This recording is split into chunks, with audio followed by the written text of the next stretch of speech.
Welcome to The Call Sheet, the podcast that goes behind the scenes of Australia's entertainment industry, meeting the creative minds giving shape to our culture. I'm Andrew Williams. Marker. Aunty Donna is a sketch comedy group from Melbourne. You might know them from their YouTube channel, their podcast, their Netflix series, Aunty Donna's Big Ol' House of Fun, or their ABC show, Aunty Donna's Coffee Cafe. Or maybe you've never heard of them, and that's fine, because this conversation isn't entirely about their on-screen work. One reason I wanted to speak with them is because they are doing something genuinely innovative behind the scenes. They've launched their own production company and a distribution platform called Grouse House, and through that, they're building a new kind of business model, one that's focused on helping the next generation of comedy talent build sustainable careers. But that was not always the plan. So in this episode, I chat with two members of the group, Mark Bonanno, you might know his face if you've seen their sketches, and Sam Lingham, who works more behind the scenes as a writer and director. We talk about how they got started, the big moments that led them to here, and why they're working to shift the industry from the inside out. Sam and Mark, thank you so much for joining us on The Call Sheet. Thank you for having us. Thank you for having us here, Andrew.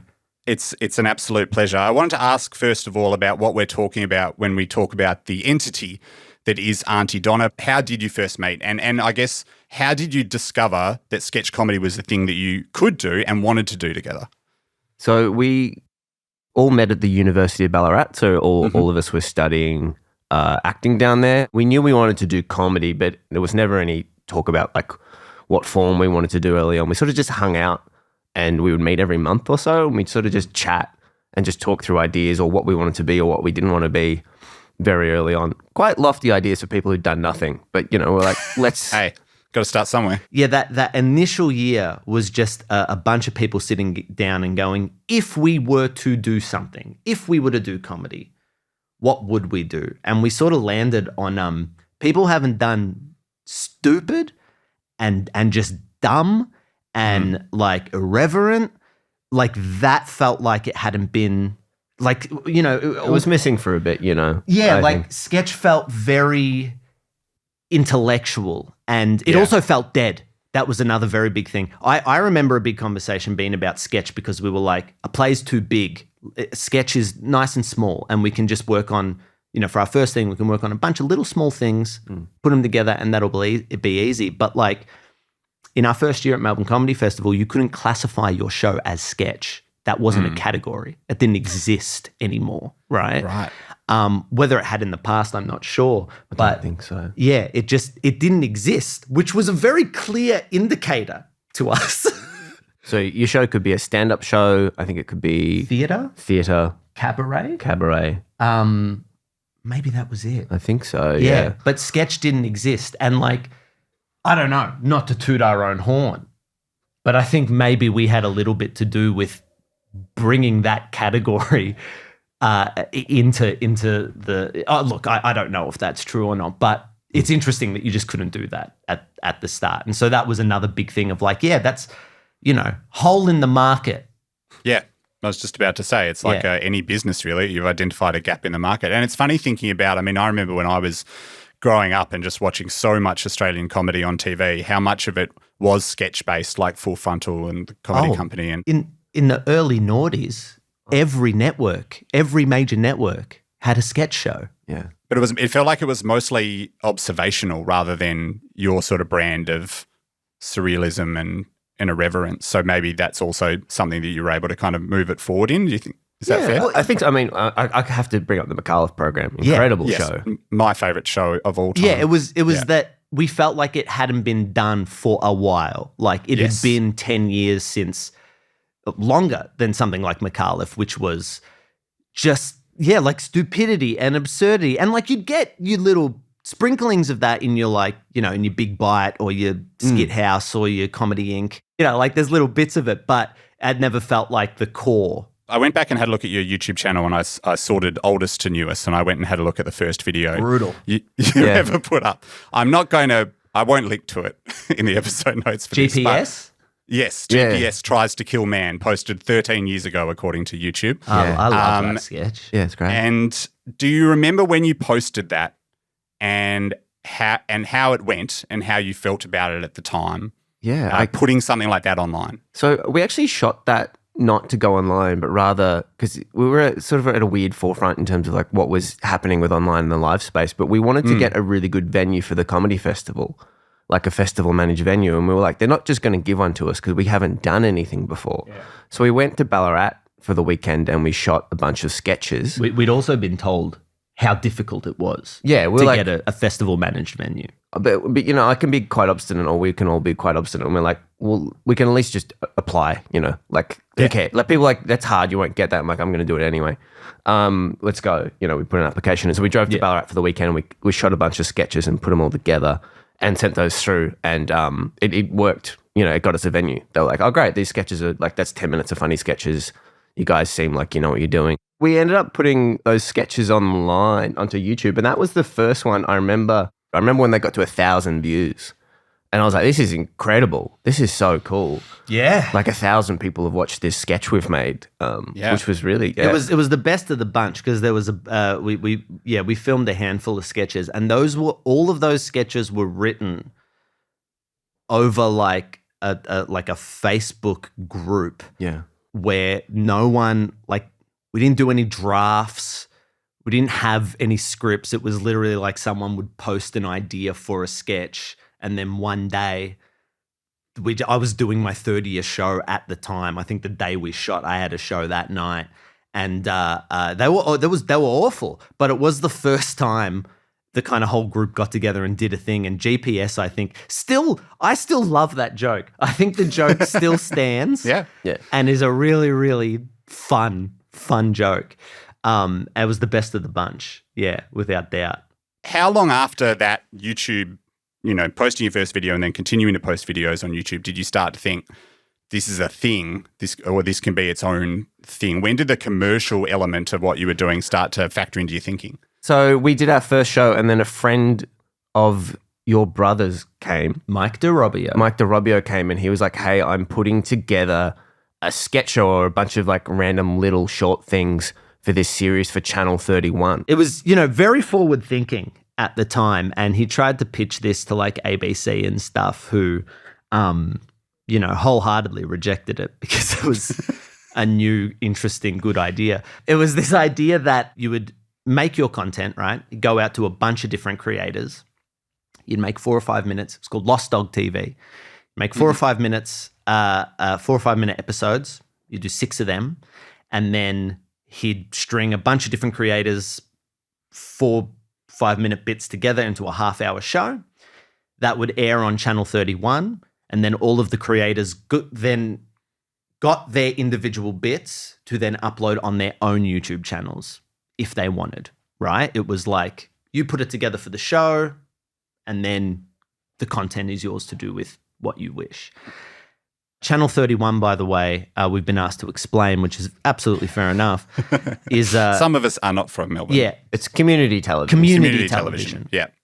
In Melbourne. And it has been this incredible... God, I hope it still exists. I honestly don't know if it does anymore, if it moved online or what it was, but... Man, it's like that's where Hamish and Andy got their start. Yeah. I think that's where Rove got their start. Yep. It's very much where we got our start. It was such a great, incredible a resource for people just to give it a goddamn go, you know? But the thing I want to be very, very clear about is that we were like 24, 25. We didn't know internet. We did not know. We had no friggin' idea what we were doing. None of us really watched YouTube. None of us really engaged with it. We all still, you know, we grew up in the 90s and the early noughties. TV was king, you know, for if you wanted a comedy career. Even though YouTube was popping off, right? YouTube was a very legitimate thing at the time. People had, you know, their entire livelihoods were based around making content on YouTube and getting paid from the ad revenue. It was a very lucrative time for creators on YouTube, and we had zero concept of this. I just want to make that very, very clear. Yeah, like as I was like, we'd made videos at this point, but one was for a live show, and the other one was to go on community television, and then we put them on YouTube afterwards. Yeah, because our whole sort of model at the time was, we build an audience doing live shows by touring it around. And then when they go home, I remember saying this. I'm like, and when they go home, before they go to bed, they'll go, hey, I really like that show. I'll YouTube those. I'll like look up those guys. Oh, they have some filmed content online. Well, I'll watch that too. That was our plan. Sort of tide them over to the next live show. Yeah, right. Yeah. And then without us really doing much or knowing what we were doing, it flipped. Yeah. Because we ended up putting up those Lost Dog sketches, and then there was one. It was one sketch from a longer video, and we just woke up one morning and it had like 130,000 views. We were like, we just didn't understand. We did not understand why or how. And then we found out it was because it got posted to Reddit. And all of us were like, oh my God, what is Reddit? No, like we Legitimately. legitimately. Like I reversed It would have been about that time, yeah. Because you can find traffic sources. So I reverse engineered, I think, And out of YouTube. I was like, what's going on here? And again, Reddit was not new. Like You guys really had your finger on the pulse at the time. we had zero. We were so not online. Was that about when your thinking flipped and you started looking at this as going, well, this might not be the second or third thing. This is actually might be the first thing. I know you were still very much and still do focus very much on live shows, and we'll talk about that as we go. But was that when things started to turn around? I would say it, from that, we're like, oh, we got to make more of this. Let's try and make some more, YouTube, try and get some more numbers because the numbers feel good when they go up. Yes. I don't know if there's any conscious effort at that point to be like, this is going to be the thing that, becomes like our central. I can tell you where we end up, but we got there quite gradually. I think it was just more like we did that was good. Let's do more of that. Yep. Yeah, but I remember at least a little bit of conscious sort of action in the sense that we went, we're not going to now just do this. Yeah. Right. Yeah. It was, and then around about this time we came up with this idea of being platform agnostic because we'd also gotten some advice. I think maybe this was a little bit later on, but we'd gotten a bit of advice that was, which I still use to this day. I love it. I tell anyone who sort of comes to us that we work with now in our production company or any creators that we talk to. One of the best pieces of advice we've ever been giving is do not build your house in someone else's backyard, because so many. Yeah, like we got in with this whole scripted content thing. We never really made money from YouTube, right? Like at that point. No, right? it's never really been a money maker for us at all. Ever. I would say it's a net loss if you're looking specifically at making videos that alone. online. Yeah, it's kind of like the, it's like our album for recorded artists. It's like you don't make a lot off the album, but it gets people to come to the live show, The concert tour. and that's kind of where you can make a bit of money, right? It's always been that for us. But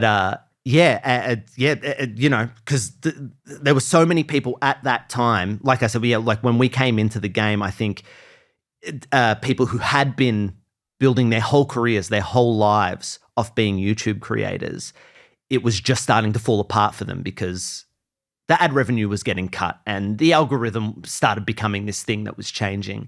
And scripted content, which is what it was referred to, what we were doing, had its peak and was starting to die off as we were walking into it. And so, it was like, don't build your house in someone else's backyard. That's one of the reasons why we then went and started a podcast, and thank God, because it ended up being like, like trying to start one now, I think for we do have a fan base, so maybe it wouldn't be as much of a nightmare, but it is such a flooded market now. And when we started it, it didn't felt as much of one. I did want to pick up on the production company element because you said, don't build your house in someone else's backyard. And I read that you started the production company because you were creating all of this, what would be called now sort of IP and these ideas and these creative things that you've produced, but you didn't want someone else to own them. You didn't want another production company to own them. Yeah, I think so. A couple of things kind of happened at the same time is Screen Australia kind of came and gave us a nod and gave us a tap, and we're like, hey, we have a thing called production funding you can come in for. Like, we'd gotten initiatives before, which are like, there was the Skip Ahead initiative, which is a Google co-funded one where it's like, if you apply for this, they give you this money on this date and you could make a web series, and we made $19.99. And then Screen Oz came to us and they were like, you can just apply to make a web series. Like, it doesn't have to be a part of this thing. You could ask for a budget. And we're like, oh, that's really cool. And then we'd also been having these battles over the years because we were looking at things where we write everything, we star in it, we direct it, we make all the music, we edit it. And we were like, okay, we're making that. We would like to own the thing we're making. Essentially, if you have a vested partner, say the ABC or Screen Australia or someone, they're always contracting with a production company. And they're like, we need the production company to hold the rights to the IP here, because if they don't have it, then we're trusting that you're going to deal with another third party who might then pull that away, basically. Yep. But we were just like, well, this doesn't make sense. So the only way to really circumvent that process is to kind of start your own thing. Which we, like you said, we essentially already were a production company. Yeah. We just hadn't kind of realized it. But one of the biggest moments for us when we kind of realized was when a contract was put in front of us that said it would own the names Mark, Zach, and Broden. Like, a different company would own. And I was like, my mother gave me that name. Yeah. You do not get to keep that. There's only one Mark. Yeah. And so it was just baffling to us that's how it worked. And what was more baffling was that when we questioned it, we were just met with such ferocious pushback. And we were just always told, this is how it is, full stop. You cannot change this. You cannot make this different. This is how it's been forever, and it's gotten better. Hollywood used to own people, right? And it just never felt right to us. And then one of the very big things for us when we started our own production company, like I said, it didn't feel like that big of a leap for us. No, because it's what we were doing anyway. Yeah, I was just trying to learn all the other stuff. We've always got, if you've got a good accountant around you, I think you're fairly all right. And it's what we realized. So we can hire people to just do the things that we, didn't have much clue about, right? And they didn't have to be people that we were potentially tied to for the rest of our lives, right? In perpetuity. It was just people that could come in, help us, and then if they wanted to move on, they could move on. And a very big part of our production company ethos was we wanted to ensure, because what we've discovered is that the production company has to own the IP for whatever it's making for a certain amount of time, right? What a lot of production companies do, and a lot of deals that creatives will sign with production companies, is that after that period of time is done, well, they don't really tell you that. They don't tell creatives that actually, technically, we only need to own the IP during production, right? And then once production is done, the IP is sort of up for grabs. But most of the contracts people will sign is that IP belongs to the production company in perpetuity. And we went, all right, we're going to own it for the time that we need to, but after that, creatives then regain their IP, because it's a really difficult space. It's like, I think what we're just trying to do is act as kind of transparent and ethically as we can. Genuinely. Yeah, but it's, sometimes you just need to own things and sometimes you can and you can't. Yeah. But I think another interesting thing to look at is Ryan Coogler's film Sinners. I was just about to bring that up. Which is getting back in 25 years. And it's great to see that, like, some of these ideas that people are so resistant to in terms of, like, this is the way it's always been done. And it's like, well, Hollywood's shifting now. Like, a Hollywood studio film is shifting back its ownership. And then, like, I loved all the articles where people are like, this signals the end of the Hollywood studio system as we know it. And it's like, good. Because that's a bad system. Like, look at how many people have gotten screwed over by that. Look at how much because it's not run by creatives anymore. It's just run by businessmen. And so, like, maybe that does need to burn.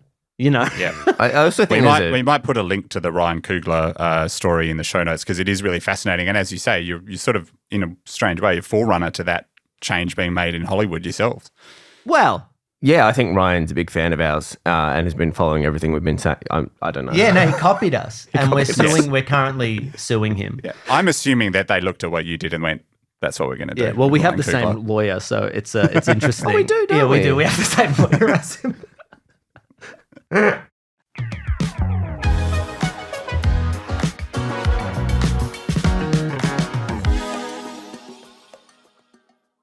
If I can fast forward slightly to the Netflix show and how that came about, when did you first either reach out to or get reached out to by Netflix for that to happen?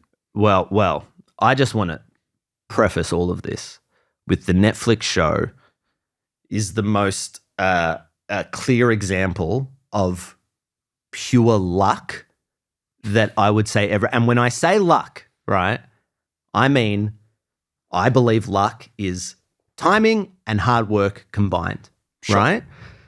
We'd been working very, very, very hard for 10, 11 years up until that point, something like that, right? Maybe.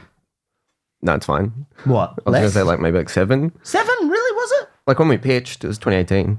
Oh, yeah. Sorry. There you go. No, don't be sorry. I love historical accuracy.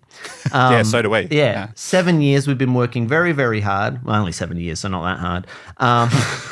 It's a long time. It's a long time in live comedy. Yeah. It felt like a while. Yeah. And there was, we were back and forthing. I mean, look, it's a very long story, but essentially, we've been working very, very hard. We had this fan base, a catalog of stuff behind us. We happened to walk into Netflix's door, right? After they'd seen a live show that like sold out in LA, one of our first live shows that we ever did. So we had this really like crazy, hungry audience. It didn't matter whether the show was good or not. That night was just like fire, right? If you were in that room, it's just one of those things you couldn't deny what it was that was going on, right? Whether you liked it or not. So we had executives from Netflix see that show.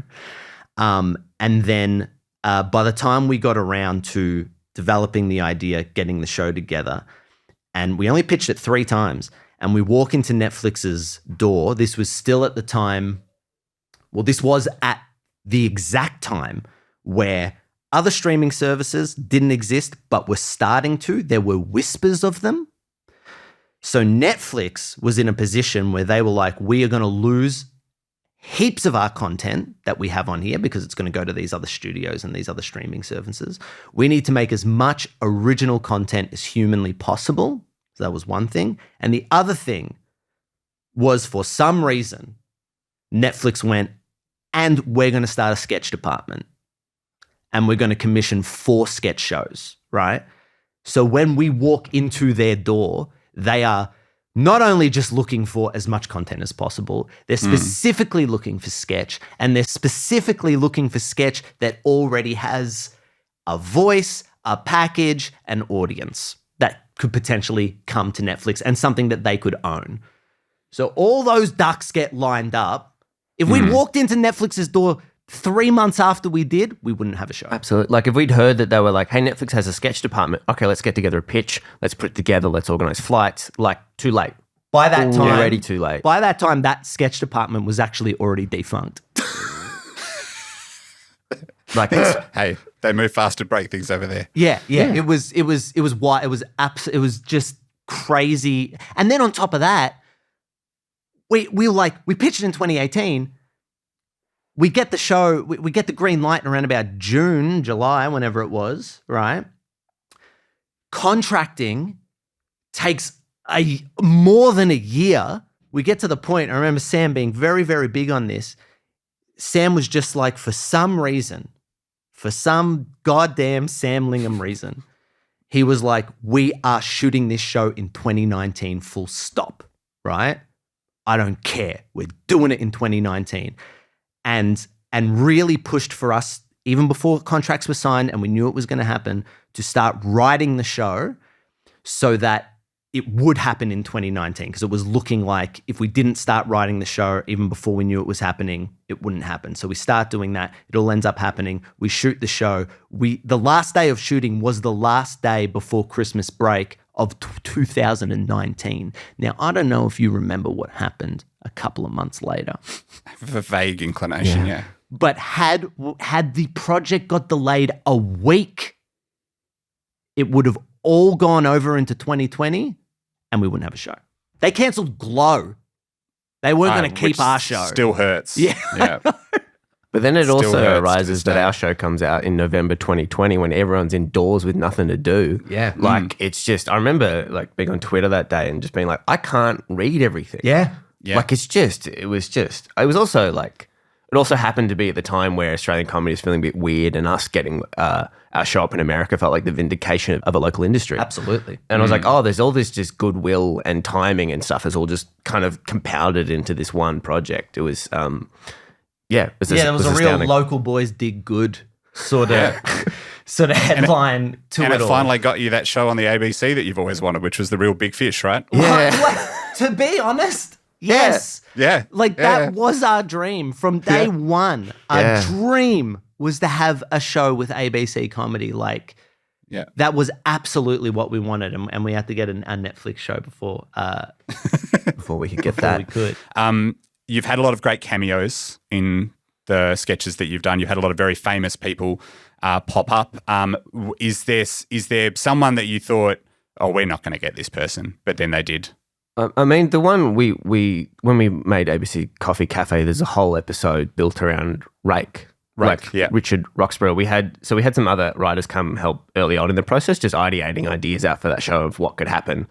And I think it was Vijayarajan was like, we could have Rake come in, and we were like, we're in the blue sky thing. So I was like, oh, I'm not going to step on that, because we can always like, that's really funny. That'd be great. I'd love that to happen. If that doesn't happen, we could ask someone else, or we could back up, or we could generic lawyer it. It's going to be fine, And then we sort of just kept going down the process of being like, we want Rake in. So we reached out to the creator, one of the creators of Rake, and sort of wrote them a letter being like, also, I am saying Rake. The character's name is Cleaver Green. It's Cleaver Green. We yeah, know yeah, that. yeah. We're just like, no, Rake is coming. That's part of the joke, though. Yeah, the joke is it's Rake. It's not. And the whole time these emails are happening and whatever, we have a full plan for no Rake, because we're like, there will not be getting no Rake. Rake. Yeah. There will be no Rake. You've got a no rate contingency. Yeah, so and then we sort of reached out to the first creator, and he was like, "Yeah, that's fine, I'm okay to that." I'm like, "All right, sure thing." And then we sort of reached out to Richard Roxburgh, and we're like, "We'd love, to come down." And obviously, it's also like it's an ABC comedy. There's no real budget. Like, there's not a lot of money. Like, no one works with us because they want money. It's all just like, do you want to come have fun for a day? But what is so surprising is like, the creator of Rake said yes because they were a fan. They'd seen our stuff before. They're like, yeah, love those guys. Richard said yes because he'd seen the Netflix show. Yeah, love those guys. Come down, do it, right?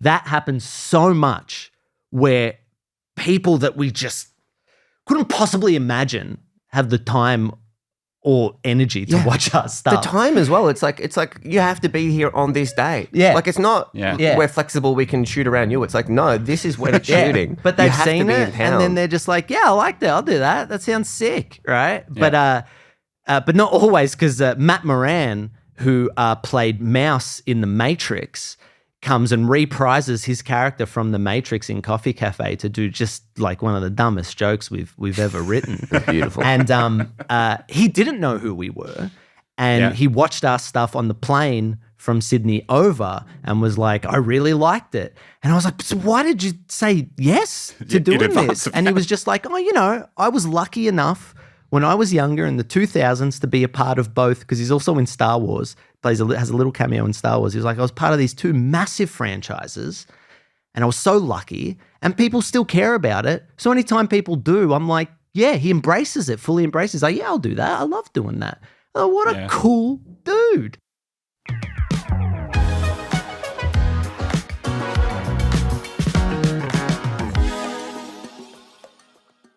Just going back to the production company, and you mentioned their Australian comedy feeling a bit weird and how much things have changed. And I know that one of your goals of the production company is to, amplify some of the voices that you see and that you want to give a little bit of a boost.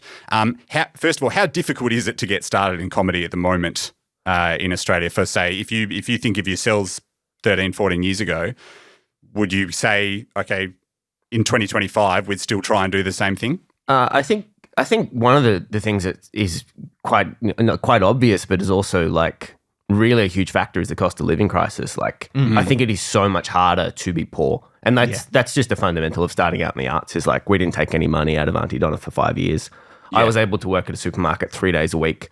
That was enough to pay my rent. That was enough to get me food. And that was enough to see me through doing that. And I don't think it's the same case anymore. Like, I just don't think you can spend that much time, or you just need to work more, or you need to have rich parents, or you need to have some other thing that's going to allow you to explore that. And that's the one thing I think's really, I hate that, and there's nothing you can really do about it. Yeah, the only upside, which is also a downside, is that now, like, online literacy is bigger and I think more common with people, and so you can sort of launch your career from your bedroom with your phone. Yeah. Like, that is possible. It doesn't happen for everyone, but it is possible.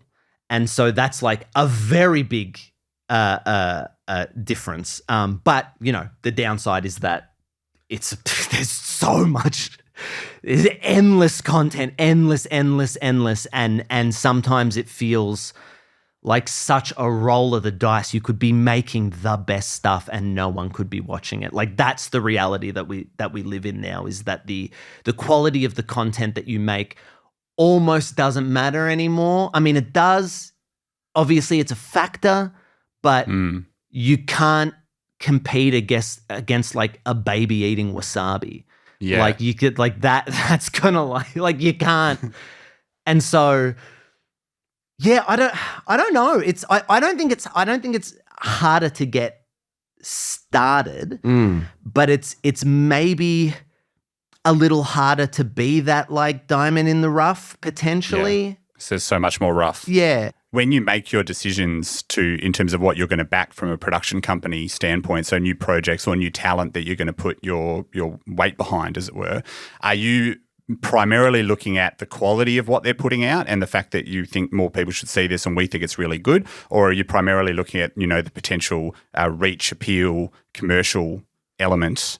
What's sort of coming first? Or is it more just looking at what's already working and saying we want to enable you to do more of that? I mean, there's a couple distinctions there. I think something I would love to bring up now is Grouse House. So we have our production company, and then we also have a distribution arm or a brand or this cool umbrella we call Grouse House, and it's this brand we built specifically for Australian weird cooked comedy, and that's what that is. So it's a YouTube channel, it's a podcast, it's live shows, but for us, it's a way of kind of, because I just love comedy. We're obsessed with it, and Australian comedy, especially the weird stuff, is really, really great. And there's often not a lot of pathways forward, or traditional pathways aren't necessarily available. Like, we had to go to Netflix to get a show, for example. Sam Campbell's moved to the UK, who's amazing. Aaron Chen's in New York.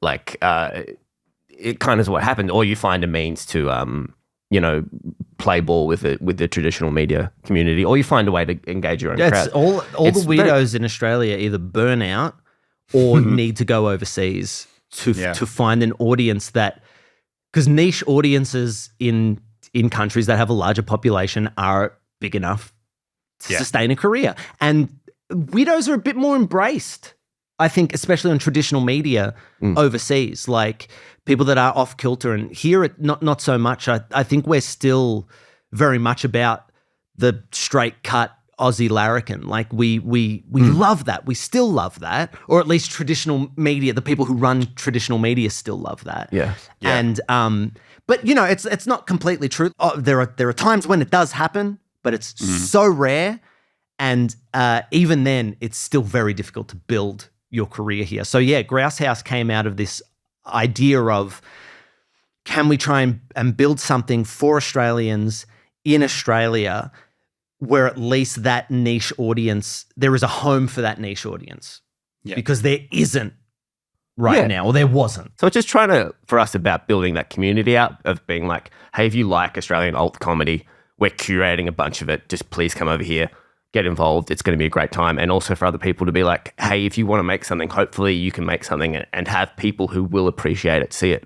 I know that sounds really simple, but I think it's something really, just really nice, and connecting people who want to see stuff and make stuff is just a joy. It must feel great for you guys, having come from where you've come from, to be able to do that for other people, and have the platform to do it. Yeah, I mean, hopefully we can make them some money one day. Like, that'll feel better.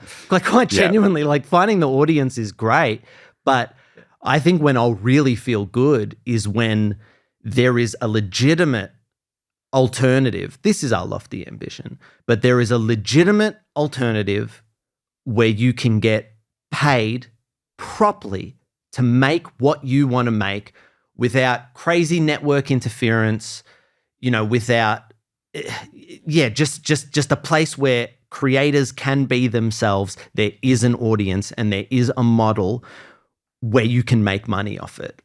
Well, it's been so great to chat to you both. Thanks so much for spending so much time and tell us about your whole journey to get here, and long may it continue. People should definitely go check out, obviously, the Aunty Donna YouTube channel. They should go check out House of Fun on Netflix. They should go watch Coffee Cafe on ABC, and they should go check out Grouse House as well. And you have a new live show streaming via your Patreon as well. But also, please jump on Grouse House. Next time you're between a series and you want something to watch, and you're just sitting down for dinner, chuck on Tabitha Booth, chuck on Finding Jesus. Finding Jesus is really fun. Hug the Sun is wild. There's so much great stuff on there. So much great stuff. It's really cool stuff. Yeah. Yeah, awesome. And you'll be supporting, young Aussie talent as you're entertained. So it's a 2-for-1 deal. Yeah, absolutely. Thank you very much to both of you. Really appreciate your time. Have a great weekend. Thanks, Thank you, Andrew. You too.